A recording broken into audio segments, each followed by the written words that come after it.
समझिएगा। यहाँ पे मतलब फिर से एक बार ये समझा रहे ताकि मतलब क्योंकि समय मतलब क्या सर आपका इंपॉर्टेंट है, ठीक है ना। तो ध्यान से इस बात को समझिए। यहाँ पे ये दिया है कि अगर x का वैल्यू मतलब क्या 30 डिग्री है तो आपको वेरीफाई करना है कि मतलब क्या सर आपका tan 2x जो है वो मतलब क्या सर आपका 2 × tan x whole thing upon मतलब क्या सर आपका 1 - tan स्क्वायर x का मतलब क्या सर आपका बराबर है। तो आप ये समझिए, नहीं ये मत समझिए। तो सिंपली हम यहाँ पे लिख दे रहे हैं, मतलब क्या लिख दे रहे हैं सर आपका tan 2x, और वो tan 2x मतलब क्या सर आपका 2 tan x अपॉन मतलब क्या सर आपका 1 - tan स्क्वायर x के मतलब क्या बराबर है। यहाँ तक ठीक है, यहाँ तक कोई डिफिकल्टी वाला बात मतलब क्या सर आपका नहीं है, नो प्रॉब्लम। आपको ऑलरेडी पता है कि ये LHS है और ये मतलब क्या सर आपका RHS है, और यहाँ पे ऊपर लिखा हुआ था कि मतलब क्या सर आपका x = क्या सर आपका 30 डिग्री। तो हम लोग क्या लिख सकते हैं सर आपका देयरफॉर मतलब क्या हो जाएगा सर आपका tan 2x एक्चुअली में क्या सर आपका 2 × 30 डिग्री, और इसको करना क्या सर आपका जो भी आपको दिया उसको वेरीफाई करना है। क्या उसको वेरीफाई करना है सर आपको इस चीज़ को वेरीफाई करना है, ठीक है ना। मेरा पर्पस अभी समझाना है सर, इसलिए बस समझिए। तो 2 tan 30 यहाँ पे मतलब क्या सर आपका लिखें, ये होल थिंग अपॉन क्या हो चुका सर आपका 1 - tan स्क्वायर है ना, x है, तो tan स्क्वायर मतलब क्या सर आपका 30 डिग्री मतलब क्या सर आपका हो जाएगा। यहाँ तक ठीक है, चिंता वाला बात नहीं है।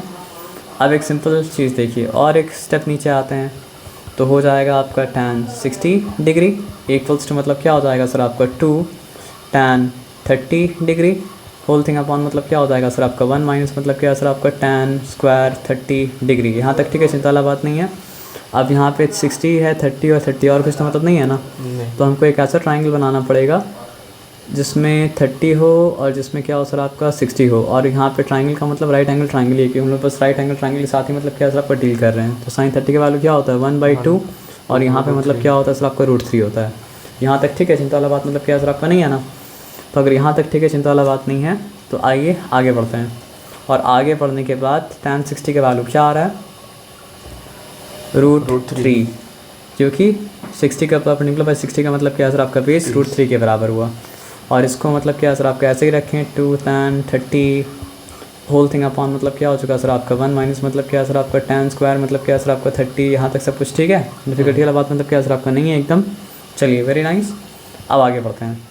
RHS यहाँ लिखा, सॉरी, अब हम लोग को RHS को प्रूव करना पड़ेगा मतलब क्या सर आपका LHS के मतलब क्या सर आपका बराबर, ठीक है। तो RHS में है क्या, ये वाला RHS में सिंपली मतलब क्या सर आपका 2 tan 30 अपॉन मतलब क्या सर आपका 1 - tan स्क्वायर मतलब क्या सर आपका 30 है ना, और कुछ तो नहीं है। तो सिंपली इस चीज़ को कॉपी किए, और कॉपी करने के बाद काम मतलब क्या सर आपका स्टार्ट किए, ठीक है। यहाँ पे ध्यान से मतलब क्या बात को समझ लीजिए। तो 2 लिखा, tan 30, अगर आप ट्राइंगल देखेंगे तो पता चलेगा कि tan 30 के वैल्यू मतलब क्या सर आपका 1/√3। तो यहाँ पे सिंपली हम मतलब क्या लिखते हैं सर आपका 2 × 1/√3। यहाँ पे कोई डिफ़िकल्टी है, कोई डिफ़िकल्टी नहीं है, जैसा बार था वैसा बार दिया, 1 लिखा, उसके बाद क्या सर आपका tan स्क्वायर 30 है, तो ये ब्रैकेट दिया, स्क्वायर दिया, और स्क्वायर के अंदर क्या सर आपका tan 30 के वैल्यू लिखना पड़ेगा। तो यहाँ पे लिखा 1/ मतलब क्या सर आपका √3। उसके बाद अगर यहाँ पे आएँ तो क्या हो चुका सर आपका 2/√3 हो गया, ये होल थिंग अपॉन क्या हो गया सर आपका 1 - 1 का स्क्वायर क्या होता है 1, और √3 का स्क्वायर क्या होता है सर आपका 3। और आगे अगर बढ़े तो मतलब क्या सर आपका 2/√3 एज इट इज़ रहा, और उसके बाद क्या सर आपका 3 - 1/ मतलब क्या सर आपका 3। अगर आप फ्रैक्शन आता है तो यहाँ पे डिफिकल्टी नहीं होगा, फ्रैक्शन नहीं आता तो यहाँ पे डिफिकल्टी होगा। अगर देखना है तो देख लीजिए, 1/1 हो गया था ये, और ये हो गया था -1/ मतलब क्या सर आपका 3। दोनों के एलसीएम मतलब क्या सर आपका 3 हुआ था, 1 3 × 3 1 3 × 3, इसलिए 3 - 1 के है ना। तो वो सब समझ में आ गया। चलिए वेरी नाइस, अब नीचे उतरते हैं यहाँ पे। तो ये हो गया आपका 2/√3, ये होल थिंग अपॉन मतलब क्या सर आपका 2/3।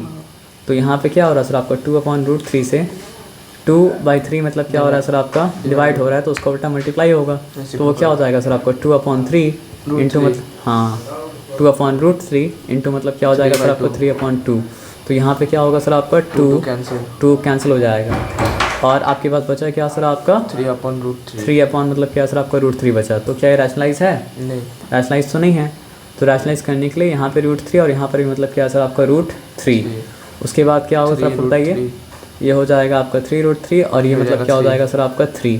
उसके बाद फिर क्या सर आपका 3 कैंसिल होगा, बचेगा मतलब क्या सर आपका √3। तो इससे क्या पता चला, LHS इससे पता ही चला कि मतलब क्या सर आपका LHS इक्वल्स टू मतलब क्या सर आपका RHS हो गया। और उसके बाद क्या हो गया सर आपका हेंस प्रूव्ड नहीं, प्रूफ करने दिया था क्या, नहीं, हेंस तो मतलब क्या सर आपका वेरीफाइड नहीं, हेंस मतलब क्या सर आपका वेरीफाइड, पैसिव में, एक्टिव में नहीं है। आया बात समझ में ना। अब आ जाइए, आज ग्रामर पे क्या आया था ना। हाँ सर। तो याद रहना चाहिए। अब ये दूसरा वाला केस भी क्या है सर आपका पहले वाला केस की तरह है, लेकिन मतलब क्या सर आपका एक फ़र्क है, वहाँ पे मतलब क्या सर आपका x30 डिग्री था, यहाँ पे 15 डिग्री है। और एक फ़र्क है, वहाँ टैन दिया था लेकिन यहाँ पे साइन कॉस दे दिया है। आया बात समझ में ना। इसमें कोई डिफिकल्टी मतलब क्या सर आपका नहीं है ना।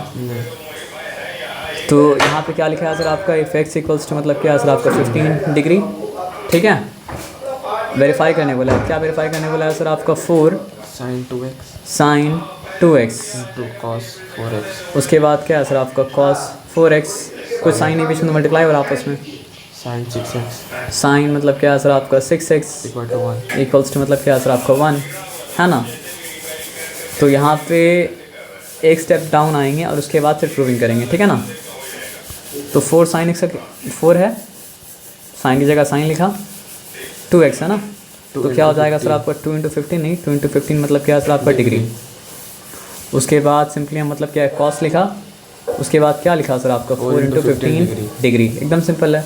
उसके बाद हम मतलब क्या लिखा सर आपका साइन लिखा, उसके बाद क्या लिखा सर आपका 6 × मतलब क्या सर आपका 15 डिग्री इक्वल्स टू 1, है नहीं, वेरीफाई करना है ना। तो यहाँ पे आप लिख दीजिए 4 sin 30 डिग्री, उसके बाद क्या है सर आपका cos 60 डिग्री, उसके बाद क्या है सर आपका साइन क्या हो जाएगा 90 डिग्री इक्वल्स टू 1। तो ये 2b मतलब क्या है सर आपका वेरीफाइड। आया बात समझ में ना। तो अब सिंपली हम लोग क्या करेंगे, काम करेंगे, किसको लेके काम करेंगे इस बार, LHS को लेके काम करेंगे। 1 के बराबर आया तो वेरीफाई मतलब क्या सर आपका हो जाएगा कि ट्रू है, और 1 के बराबर अगर नहीं आया तो मतलब क्या सर आपका ट्रू वेरीफाई नहीं होगा, वेरीफाई होगा कि मतलब क्या सर आपका फॉल्स है। आया बात समझ में ना। तो आ जाइए, क्या कौन सा ट्रायंगल आपको चाहिए, 30 का 90 का और 30 60 और 90 ना। तो इसमें आपको 30 मिल गया और 60 मिल गया, और 60 मिल गया। यहाँ पे मतलब क्या सर आपका, यहाँ पे आपका मतलब क्या सर आपका 30 डिग्री, यहाँ पे मतलब क्या सर आपका 60 डिग्री, और राइट एंगल ट्रायंगल तो 90, तो मतलब क्या सर आपका रहेगा। और ये हो गया मतलब क्या सर आपका 90 डिग्री थीटा। तो इसमें क्या है सर आपका बेस जो है वो 0 के बराबर हो गया, ठीक है। चिंता वाला बात मतलब क्या सर आपका नहीं है।